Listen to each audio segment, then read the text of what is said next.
नमस्ते बच्चों, स्वागत है आप सभी का सॉल्यूशन ऑफ फिजिक्स में। बच्चों, आज हम यूपी बोर्ड में 2019 और 2020 में आए हुए क्वेश्चन पर डिस्कस करेंगे। क्वेश्चन हमारा है, एक अनंत लंबाई के एक समान आवेशित सीधे तार का रैखिक आवेश घनत्व। तो हमें गिवन है यानी दिया है हमें रैखिक आवेश घनत्व जो कि होता है हमारा लैम्डा। ठीक है, आपका रैखिक आवेश घनत्व को हम लैम्डा से रिप्रेजेंट करते हैं और इसका मान होता है लैम्डा बराबर क्यू अपॉन में एल। किसी चालक को दिया गया आवेश तथा चालक की लंबाई के अनुपात को रैखिक आवेश घनत्व कहते हैं। तो इसकी वैल्यू आपको गिवन है 10.0 into 10⁻⁻8 coulomb per metre.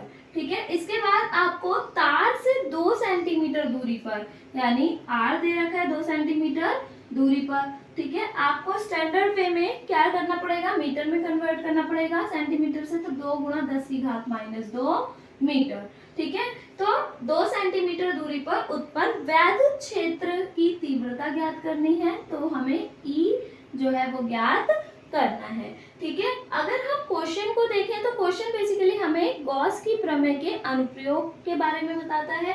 Gauss की प्रमेय के अनुप्रयोग में हमने पढ़ा था अनंत किसी सीधे अनंत लंबाई के तार के समीप वैद्युत क्षेत्र की तीव्रता। तो वो हमारे क्या होगा, उसका फॉर्मूला हमारा होता है E = 1/2πε0 लैम्डा अपॉन में R। ठीक है, अगर हम इसके अकॉर्डिंग देखें तो हमें लैम्डा भी पता है, R भी पता है बच्चों, और 2πε0 की वैल्यू भी हमें, पाई और ε0 की वैल्यू भी पता होती है। लेकिन अगर हम इस मेथड से करेंगे तो ये बहुत ही कैलकुलेटिव हो जाएगा, इसीलिए इसे इजी करने के लिए हम दाईं ओर 2 से गुणा और भाग कर देंगे। गुणा व भाग करने पर, तो जब हम इसमें 2 से गुणा और भाग करेंगे तो क्या हो जाएगा, पहले हम भाग कर लेते हैं तो क्या हो जाएगा, 2 × 2 = 4, 4πε0, 2 से ही गुणा कर दी तो 2 लैम्डा अपॉन में R। अब हमें 1/4πε0 की एग्जैक्ट डायरेक्ट वैल्यू पता है, 9 × 10⁹ होती है। तो यहाँ पर हमारा कैलकुलेशन जो है वो लिटिल बिट कम हो गया। ठीक है, अप्रोक्सीमेट पूरा ही खत्म हो गया, बहुत ही इजी आ गई।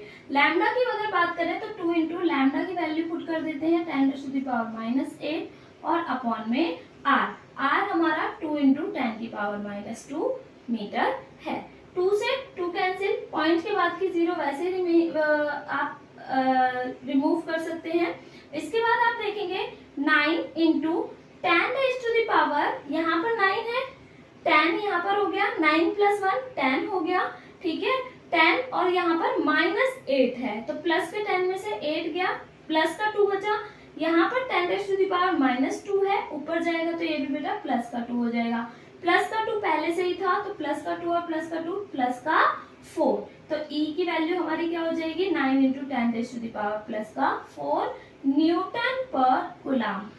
ये आपका सॉल्यूशन होगा इस क्वेश्चन का। आई होप आप सभी को समझ में आया होगा और आपको बहुत ही इजी वे में ये क्लियर हुआ होगा। Thank you so much for watching.